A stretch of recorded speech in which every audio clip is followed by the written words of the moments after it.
the loss of Count Dooku. It was a necessary loss. Soon I will have a new apprentice, one far younger and more. We would be honored if you would join us. Ah, good old Grievous. Now this video is one that's definitely going to pique your interests if you're a Grievous fan. All of the information from this one comes from the Labyrinth of Evil book, which takes place just before episode 3. It is now unfortunately Legends, but it's still a really cool book, and it kind of gives you a glimpse, well, it definitely gives you a glimpse of what the story was like before the new Star Wars. Now, General Grievous is a lot like RoboCop, which was a sci-fi film with some very dark satire. It's about a cop who's killed in the line of duty, only to be brought back as a cool cyborg. Now, if you're thinking of Universal Soldier, sort of a same storyline, not really, but at least they were human, just resurrected, whereas here, Grievous is literally 90% machine, if not more. Now, one thing you can draw on with RoboCop and Grievous, and why I'm making the connection, is because it portrays a human dealing with his new nightmare reality as a machine. It's very deep for what should have been a B-movie popcorn flick from the 80s, but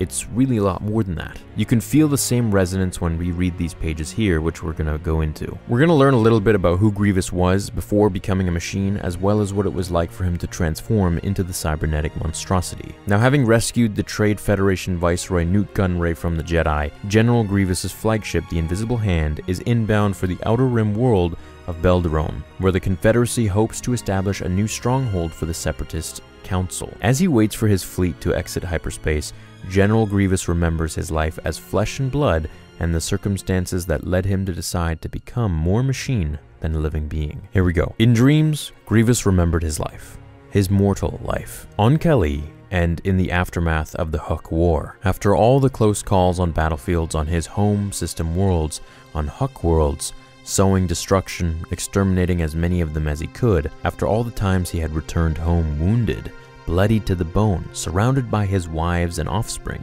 basking in their support, relying on it to recall him to life. After all the brushes with death, to be fatally injured in a shuttle crash, the unfairness, the indignity had cost him more pain than the injuries themselves. To be denied a warrior's death, as was his due. Floating suspended in Bacta, keenly aware that no healing fluid or gamma blade wielded by living being or droid could repair his body. In moments of consciousness, seeing his wives and offspring gazing on his ravaged body from the far side of the permaglass, offering words of encouragement, prayers for his return to health. He had asked himself, could he be content to be a mind in a body without feeling?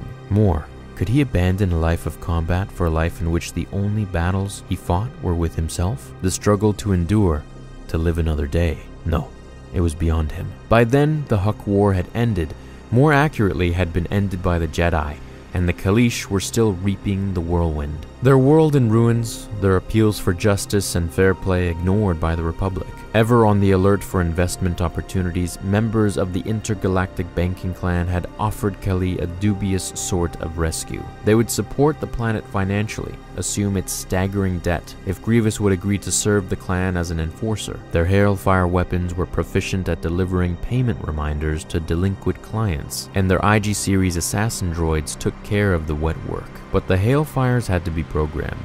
The IGs were dangerously unpredictable, and assassination was bad for business. The clan wanted someone with a talent for intimidation, both to save his world and to provide himself with a touch of the life he had known as a warrior, a strategist, a leader of armies. Grievous had accepted the offer. IBC chairman Sandhill himself had overseen the details of the arrangement. Still, Grievous wasn't entirely proud of his decision. Debt collection was a far cry from Warcraft, an arena for beings without principles, for being so attached to their possessions that they feared death. But Kaleesh had profited from his work for IBC, and Grievous's previous notoriety was such that it could not be eclipsed. Then, the shuttle crash, the accident, the misfortune. He told his would-be healers to fish him from the Bacta tank. He could bear to die in atmosphere or the vacuum of deep space, but not in liquid. In the shadow of felled trees that would fuel his funeral pyre, he lapsed in and out of consciousness. That was when Sandhill had paid him a second visit, something consequential in mind, obvious even to someone who could barely see straight. "We can keep you alive," Rail-Thin Hill had whispered into Grievous's unimpaired ear. Others had promised as much. He pictured breathing devices, a hover platform, a surround of life-sustaining machines. But Hill had said, "None of that. You will walk. You will speak. You will retain your memories. Your mind." "I have my mind," Grievous had said. "What I lack is a body." "Most of your internal organs are damaged beyond the repair of the finest surgeons," Hill had continued, "and you will have to surrender, even more than you already have. You will no longer know the pressures of flesh." "Flesh is weak. You need only gaze on me to see that." Encouraged by the remark, Hill had talked in glowing terms of the Genosians, how they had raised cyborg technology to an art form, and how the blending of living and machine technology was the future. "Consider the battle of droids of the Trade Federation," Hill had said. "The answer to a brain that is also nothing more than a droid. Protocol droids, astromechs, even assassin droids, all require programming and frequent maintenance." 2 words had caught Grievous's attention. Battle droids. "A war is brewing that will call many droids to the front," Hill had said just loudly enough to be heard. "I am not privy to when it will begin, but when that day does, the entire galaxy will be involved." His interest piqued. Grievous said, "A war? Begun by whom? The Banking Clan? The Trade Federation?" "Someone more powerful." "Who?" "In time, you will meet them, and you will be impressed." "Then why does he need me?" "In every war, there are leaders and there are commanders." "A commander of droids?" "More precisely, a living commander of droids." So he had allowed the Genosian to go to work on him, constructing a geranium and ceramic shell for what little of him remained. His recuperation had been long and difficult, coming to terms with his new and in many ways improved self, even longer and more difficult. Only then had he been presented to Count Dooku, and only then had his real training begun. From the Genosians and members of the Techno-Union, he had already come to understand the inner workings of droids, but from Dooku, Lord Tyrannus, he came to understand the inner workings of the Sith. Tyrannus himself had trained him in lightsaber technique. In mere weeks he had surpassed any of Tyrannus's previous students.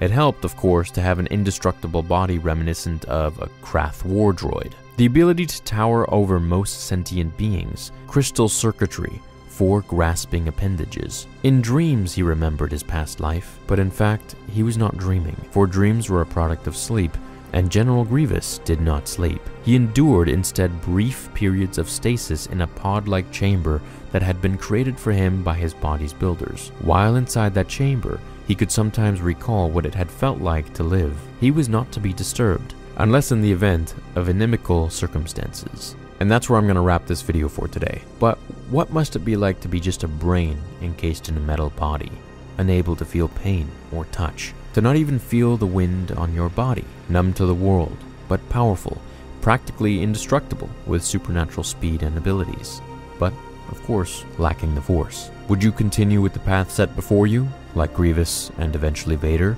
or would you try to choose another path if you could? Thanks so much for watching today's video, and I'll see you in the next one. Until then, remember, the Force will be with you, always.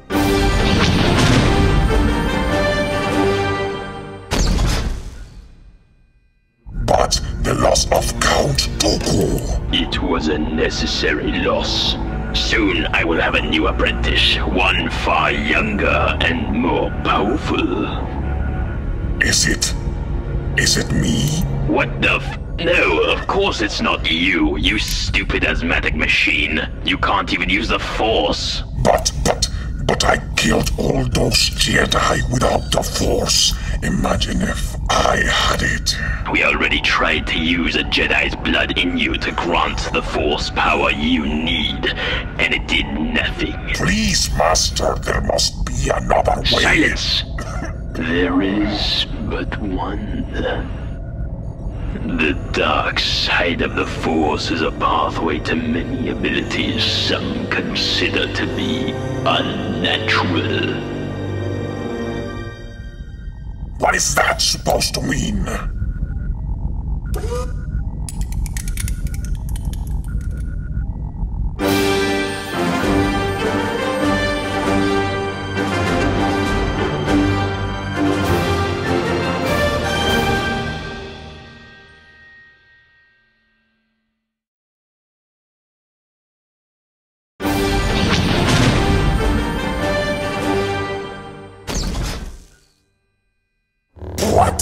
you give me?